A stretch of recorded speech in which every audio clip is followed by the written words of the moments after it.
Assalamualaikum warahmatullahi wabarakatuh. Bismillahirrohmanirrohim. Alhamdulillahirrobil alamin, wassalatu wassalamu, ala asrofil ambiyai wal mursalin, wa ala alihi wassobihi ajmain, amma ba'du. Yuk kita mulai. Satu, rezeki lewat ikhtiar atau usaha. Saya boleh teman-teman sekalian buka ini ya? Ini udah? Ya. Udah. Satu, yang lewat usaha itu ikhtiar. Ya, buka Quran surah 39, Quran surah 53 ayat 39. An-Najm ayat 39. Wa allaysa lil insani illa ma sa'a. Wa allaysa lil insani illa ma sa'a. Wa allaysa lil insani, bahkan setiap manusia itu, awas, illa ma sa'a, akan mendapatkan rezeki, akan mendapatkan hasil dari apa yang telah ia usahakan dengan sungguh-sungguh. Jadi kalau Anda ingin mendapatkan apapun, mau dapat pahala, dapat rezeki, dapat ini, dapat itu, maka semua bergantung yang pertama pada tingkat kesungguhan usaha Anda. Usaha yang serius, yang sungguh-sungguh disebut dengan sa'a, yas'a, sa'yan. Sa'a, yas'a, sa'yan.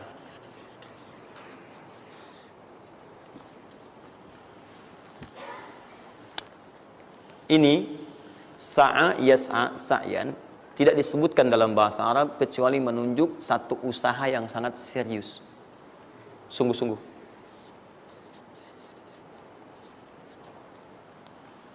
Rizki yang pertama ini sifatnya kata Al-Quran, langsung Allah yang menyampaikan. Kalau Anda mau mendapatkan rizki itu, baik yang sifatnya materi, uang, rumah, mobil, pakaian, makanan dan sebagainya, maka Anda mesti serius usaha.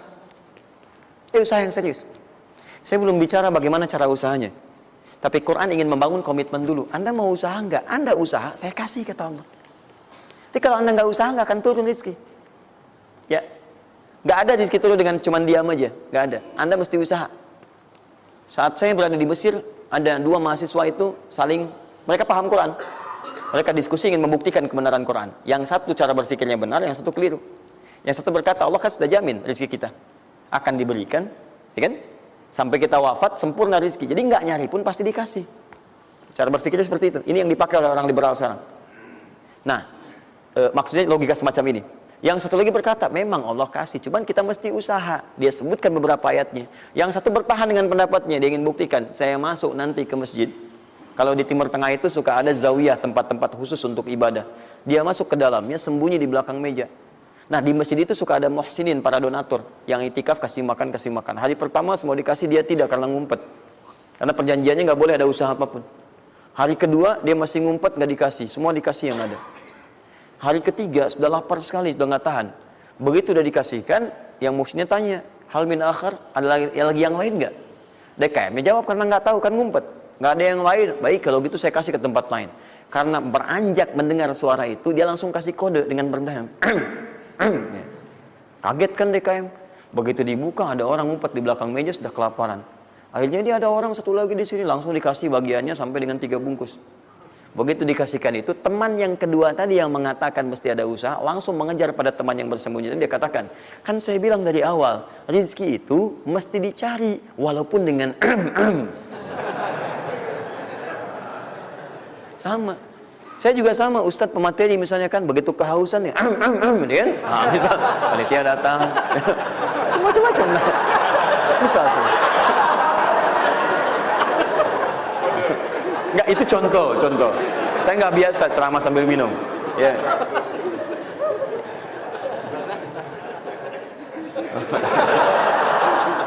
Jelas ya?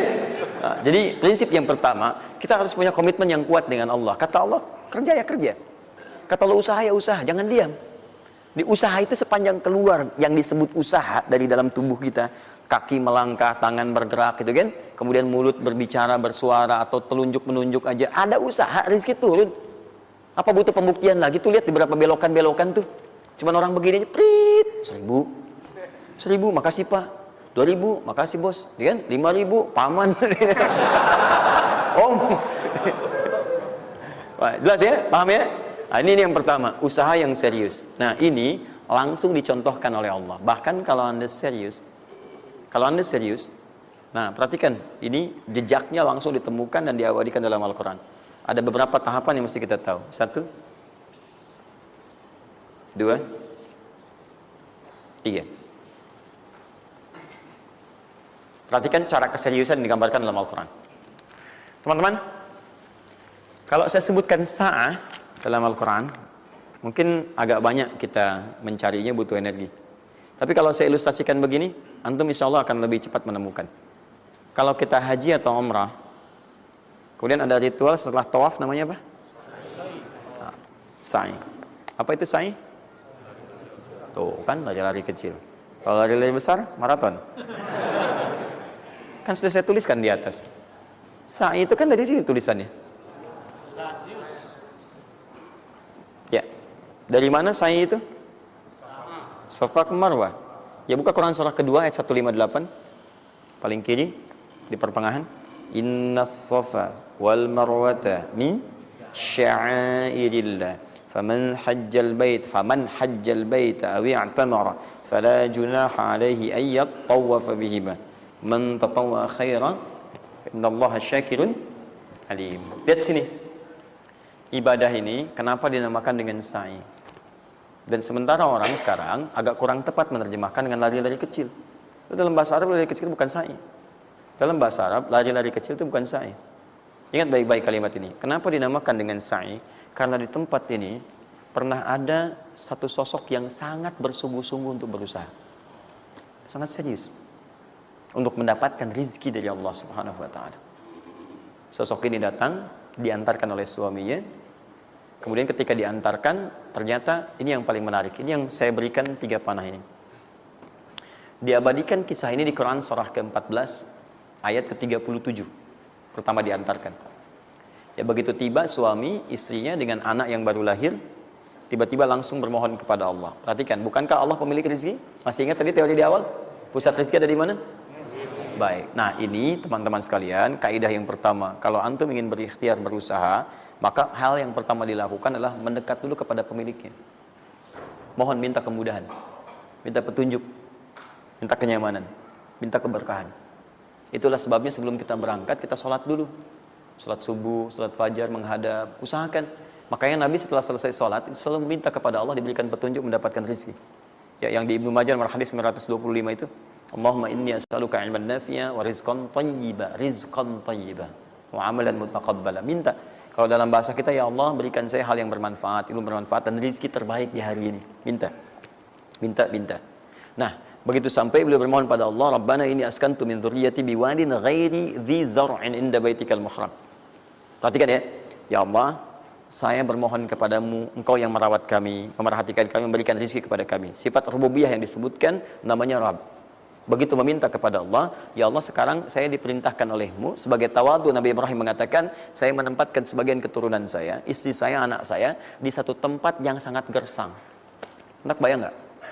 Tempatnya gersang, gunung-gunungnya itu, batu-batunya itu rapat luar biasa, kerasnya luar biasa, dan nggak ditemukan sumber air di situ. Artinya, ini kondisi yang paling dalam lah, ya. Kondisi yang paling sulit didapatkan. Jadi selevel tumbuhan pun nggak ada. Jadi saya mau katakan begini, lihat ya. Anda pergi ke satu tempat, Anda berusaha tuh masih ada, Google-nya ada, bangunannya ada, kendaraan ada, modal ada, tinggal kelihatan semuanya jadi aktiva semua tuh. Tinggal kita olah aja. Ada orang yang pernah mendatangi tempat yang semuanya nggak ada bahan-bahannya. Bayang ya? Kosong. Tuh, saya pernah satu kali waktu ada krisis itu beberapa ke belakang. Itu semua showroom macam-macam itu pada jatuh. Dan saya diundang ke Hyundai untuk ngasih motivasi, ngasih training. Pertama kali saya dibawa itu, teman-teman sekalian, saya dibawa ke showroom mereka, selapangan tuh. Isinya mobil semua. Mobil, apa perkataan pertamanya? Kata manajernya, Ustaz, itu biasanya kami kosong nih. Sekarang banyak seperti ini katanya. Mohon nanti diberikan gambaran seperti apa kami mesti semangat macamnya. Saya bilang, Pak, Bapak itu luar biasa ya. Tahu nggak Pak? Orang yang pertama kali menemukan mobil, jangankan mobil begininya, bahannya aja susah nyarinya. Masuk kemudian ke showroom aja nggak ada, di belakang rumahnya cuma otak-atik cari bahan macam-macam, jadi yang sederhana. Ya dari situ aja jadi mobil. Bapak sekarang udah ada mobilnya, tinggal dipasarin aja. Nah sekarang banyak orang banyak mengeluh. Nabi Ibrahim dulu cuman bawa istrinya ke tempat yang gersang luar biasa, nggak ada potensi apa-apa, materinya kosong, itu gersang, tumbuhan nggak tumbuh. Apa yang terjadi?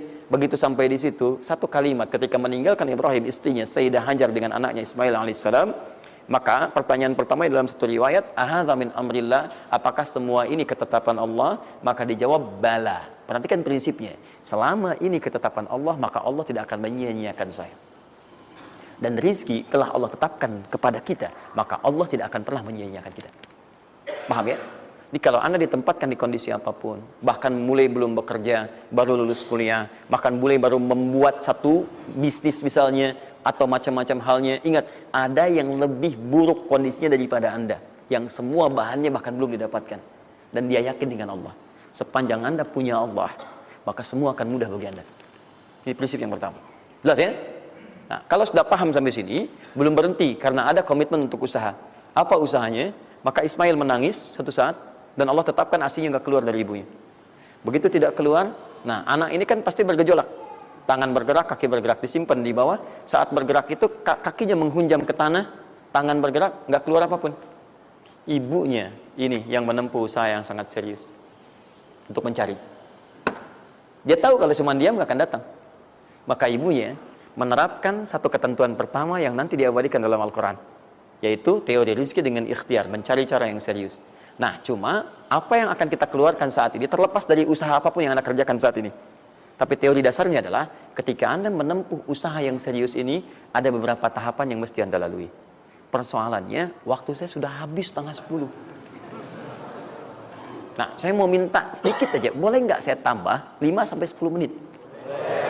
Alhamdulillah. Nah, satu, saya agak cepat ya, saya agak cepat. Satu. Ya. Pak. Yang pertama beliau lakukan, beliau kemudian mencari itu dengan semangat naik ke satu bukit. Naik. Bukit apa namanya? Kapan bukit itu dinamai dengan Sofa? Ini persoalannya. Belakangan kan? Belakangan, setelah itu bukit Sofa. Dari mana munculnya Sofa? Sofa itu kan kalau kita gali dari akar katanya, ya berasal dari kata tasfiyah. Ya, Sofa, Yasfi, Sofyan, wa tasfiyatan, wa Sofian, wa Sufyanan. Kalau pakai sin, Sufyan, kalau pakai sod, Sufyanan. Sofiyun. Tasfiyah artinya menyaring sesuatu yang kotor, sehingga yang bersih aja yang kelihatan. Kalau Anda menyaring sesuatu, saring, bersihnya itu ada, kotornya hilang, dibuang. Itu namanya tasfiyah. Pakai ta, sod, fa, ya, ta. Ini hasilnya disebut dengan sofa. Orangnya disebut dengan sofi atau sufi, perempuannya disebut dengan sofia. Jadi kalau ada yang namanya misalnya sufi atau sofia, ini orang yang mampu menyaring segala yang kotor dalam dirinya sehingga yang keluarnya yang baik-baik aja. Kalau bicara ada yang provokasi, mau ngucapan yang kotor dia tahan, keluarnya yang baik. Mau melihat ada yang kotor dia palingkan, lihatnya yang baik. Itu sofia. Perempuannya, laki-lakinya sofi, ya, atau sufi. Baik. Nah, sofa, kenapa disebut dengan sofa bukitnya? Karena pada saat itu, walaupun tidak ada modal, situasinya sulit, beliau bisa menyaring keadaan dirinya, sehingga menghilangkan yang kotor-kotor dalam benaknya, dan yang ada cuma prasangka baik kepada Allah Subhanahu wa Ta'ala. Maksudnya Pak, kalau Anda ingin memulai usaha, sehebat apapun, walaupun gak ada modal, gak ada apapun, hal pertama modal terbaik yang Anda mesti lakukan adalah berprasangka baiklah kepada Allah Subhanahu wa Ta'ala. Safa. Positive thinking kepada Allah. Allah sudah janjikan kepada saya, maka saya akan memenuhi apa yang Allah perintahkan, dan akhirnya Allah memberikan apa yang dijanjikan. Sudah ya? Kalau Anda memulai dengan perasaan yang baik, yang positif, nanti Allah akan angkat Anda berada di puncak seperti Sayyidah Hajar naik ke atas bukit itu. Sudah ya? Dan perasaan Anda pun akan enak. Tapi kalau belum apa-apa Anda sudah negative thinking kepada Allah, maka mohon maaf, jangankan rizkinya, maka usaha Anda pun tidak akan maksimal, effortnya akan sangat kurang. Anda baru mau ke kantor, terus tiba-tiba melihat mendung, ya, terus orang udah mulai macet, terus negatif muncul di situ, ya mendung, macet. Terus apakah dengan mengatakan ya mendung dan macet, kemudian macet itu akan terurai, mendung itu akan sirna? Tidak. sampai Anda bikin status pun nggak akan pernah kelar. Ceklik, hari ini Bekasi macet, terus Anda ngapain? Jadi kalau Anda mau mengawali sesuatu, maka positive thinking kepada Allah, bismillah. Allah yang bikin mendung, Allah yang bikin terang, nggak ada bedanya. Bismillah, saya diperintahkan, saya jalan. Tak bisa, kemudian saya coba cari alternatif. Macam Anda usaha. Paham ya? Nah, kemudian, bukankah seseorang berusaha itu ingin mendapatkan sesuatu? Puncak hal yang diinginkan, yang diharapkan itu bentuknya rizki. Tapi sifat ingin mendapatkan sesuatu, puncaknya disebut dengan marwah namanya. Sesuatu yang sangat diharap, diinginkan, marwah. Perhatikan baik-baik. Ya. Saya mau tanya begini. Dari sofa ke marwah. Berusaha dengan serius Sayyidah Hajar. Lihat sini. Sofa itu kan di atas kan? Terus turun kan? Turun. Tahan sini. Begitu ke sini, ngelihat ada peluang di sini. Terlihat seperti ada oase. Maka dipercepat jalannya. Makanya di sini sekarang ada tanda lampu hijau. Ya, begitu nyampe sini untuk laki-laki lari-lari kecil. Perempuan jalan cepat. Ini karena ibadah yang disebut dengan sa'i sering diartikan dengan lari-lari kecil. Ini berlari ini teman-teman, jalan cepat ibu. Ini sesungguhnya awalnya ini melihat di sini seperti peluang ada oase di sini marwah. Banyak air. Maka dipercepat jalannya. Sampai di batas ini ragu lagi. Betul nggak ya? Apa cuma fata morgana? Tapi yang paling dahsyat adalah dia memastikan dengan ikhtiarnya. Saya mesti pastikan dulu, jangan menduga-duga. Dikejar sampai ke atas. Begitu kepastiannya tidak ada sama sekali. Ternyata fata morgana saja. Dari sini balik lagi, mungkin di sini ada. Ya, balik lagi ke tempat tadi, balik dilihat sini kayak ada betul di sini. Balik nyampe sini fata morgana. Bolak-balik, bolak-balik, bolak-balik sampai dengan 7 kali. Ya, dari sini ke sini 1. Sini ke sini 2. Ini 3, 4, 5, 6, 7. Ingat, sofa selalu genap, marwah selalu ganjil. Kalau Anda umrah, kemudian tiba-tiba Anda merasa berakhir selesai, tapi posisi Anda di sofa kemungkinan cuma 2. Kalau bukan Anda kurang baru 6 kali, atau Anda terlampau soleh 8 kali. Pasti di sini. Nah, apa hikmahnya? Proses ini disebut dengan sa'i. Perhatikan baik-baik. Tahan, fokus. Ketika Anda berusaha teman-teman, maka mulai dengan berpositive thinking kepada Allah. Tapi ingat, usaha Anda tidak akan selamanya ada di atas. Mungkin suatu saat akan turun. Kan? Mungkin Anda ada di puncak. Mungkin suatu saat Anda turun. Mungkin kadang ada di puncak. Kadang stabil aja. Tapi kalau Anda melihat peluang, cepat kejar selama peluang itu baik. Itulah yang dimaksud dengan kompetisi yang sehat. Anda dapatkan kejar. Ada tender, ikut tender dengan cara yang baik, cara yang normal. Ikut. Kalaupun bukan rezeki Anda, nggak ada masalah. Dan jangan pernah macam-macam lah. Saya dah ajar kan nggak pernah nyogok sama malaikat. Malaikat cepat sini dah gitu. Saya kan di sini Nabi gitu kan. Kau minta apa saya kasih, kan nggak pernah. Ya biasa aja bolak-balik. Ya walaupun mungkin ketika Anda kejar itu bukan bagian Anda, mungkin cuma fata morgana, nggak ada masalah. Saya kasih rahasia besarnya. Sepanjang Anda betul-betul ikhtiar dilakukan karena Allah, maka perhatikan baik-baik. Kadang-kadang Allah seakan menunda apa yang menjadi hak Anda, bukan ingin menunda dan membiarkan Anda tidak mendapatkan sesuatu, tapi ingin memberikan semua nikmat secara sempurna. Karena di atas itu ada nikmat pahala, ada nikmat doa, ada nikmat istighfar, ada nikmat usaha, dan nikmat hasil yang tiada terputus. Tidak terputus. Lihat sini. Kalau antum sehari berusaha, nggak dapat apa-apa.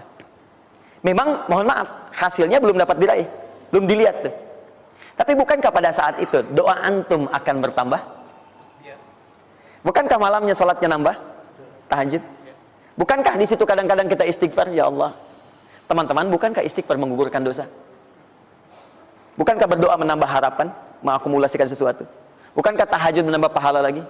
Kadang-kadang yang diinginkan oleh Allah pertama kali bukan dunia dulu. Ketika Allah mencintai seorang hamba, dia akan berikan pahala akhirat dulu. Karena dunia itu sifatnya sementara. Hei fulan, kamu kemana aja? Kemarin kamu jauh dari saya, baru sekarang kamu pikir dekat dengan saya. Saya nggak pengen kasih dunia dulu, dunia itu kecil. Kalaupun di seekor sayap samuk sebelahnya, sebelah sayap nyamuk ada dunia itu ada nilainya, saya kasih buat kamu deh, nggak ada nilainya. Ya, karena itu saya ingin kamu akhirat sempurna dulu. Saya ampuni dulu dosa-dosa kamu yang kemarin. Begitu sudah diampuni, hari kedua istighfar lagi diampuni, saya kasih pahala yang banyak. Begitu pahala udah dapat, dosa udah diampuni, baru dunia diakumulasikan. Karena hukum dunia itu, kalau antum usaha akan terus diberikan. Jadi nggak ada yang nggak dikasih. Jadi kalau antum sehari bekerja ini, kelihatannya nggak dapat apa-apa. Bukan nggak dapat apa-apa, disimpan untuk diakumulasikan.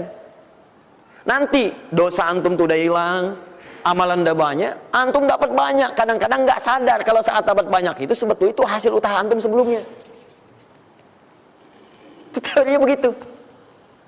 Ya, jadi nggak ada yang nggak dapat apa-apa. Semua akan dinilai. Sepanjang antum bergerak dikasih, dan antum buktinya hidup juga. Sampai ke hari itu kan masih hidup. Bisa makan juga di hari itu. Bisa beraktivitas juga, sehat juga dan sebagainya. Belum dapat apa. Makanya kata Nabi, yang hari itu ada makanan, dia orang kaya sebetulnya. Kalau besok masih ada lagi, kaya banget. Antum sampai sebulan masih ada cadangan. Kenapa kita mesti berkeluh kesah? Dan belum tentu hidup juga sampai besok. Yang tuh mau ngumpulin apa? Nah, maka prinsip yang terbaik adalah ketika antum berikhtiar, ikhtiar usaha yang maksimal. Tapi jangan khawatir kalau antum kerja sehari nggak dapat, 2 hari belum ada usaha. Jangan khawatir teman-teman sekalian. Rumus yang mengatakan semua ketika badan bergerak maka rezeki dituliskan untuk keluar. Tapi kadang-kadang ada yang Allah inginkan lebih besar dari apa yang Anda harapkan. Apa yang Allah harapkan ikutkan ke situ, maka Anda akan mendapatkan akumulasi bagiannya. Itu yang dilakukan oleh Sayyidah Hajar. Begitu beliau kemudian naik ke Marwah, nggak dapat, naik ke Safa, nggak dapat. Apa pernah tertuliskan dalam riwayat sedikit aja Sayyidah Hajar mengeluh? Tunjukkan kepada saya kitab mana yang pernah menunjukkan riwayat ketika bolak-balik itu, kemudian Sayyidah Hajar berkata, ya Allah, saya kan istri Nabi, saya kesini memenuhi perintahmu ya Allah, ini udah capek, kenapa belum turun juga? Pernah nggak? Kedua, ketiga, keempat, kelima, sampai ke yang ketujuh. Begitu sampai di Marwah, baru kemudian diakumulasikanlah itu. Apa yang terjadi? Ibunya yang usaha bolak-balik. Airnya keluar dari mana? Anaknya, kakinya kemudian menghentak lagi. Tiba-tiba keluar air dari situ. Pertanyaan saya, ibu yang lebih tahu di belakang. Kan kalau anak itu sedang haus, pasti tangan kakinya bergerak kan? Kenapa saat pertama disimpan bergerak, airnya keluar? Sudah 7 kali bolak-balik, baru air keluar. Silakan lihat riwayatnya. Pada hentakan itu, ketika 7 kali ibunya bolak-balik, malaikat mengepakkan sayapnya. Itu yang menghantam air dan keluar air. Malaikat yang ditugaskan Allah memberikan rezeki namanya Mikail. Itu ada di Quran surah kedua ayat ke-98. Ya, man kana aduwwan lillahi wa malaikati wa rusuli wa jibril wa mikail. Mikail. Di antara tugas Mikail oleh Allah ditugaskan untuk memberikan rezeki. Yang paling menarik, perhatikan baik-baik. Begitu airnya keluar, ibunya sedang di Marwah, sedang berdoa nih. Makanya kalau sa'i di sofa ngadap ke kiblat berdoa dulu, ke Marwah ngadap ke kiblat berdoa dulu.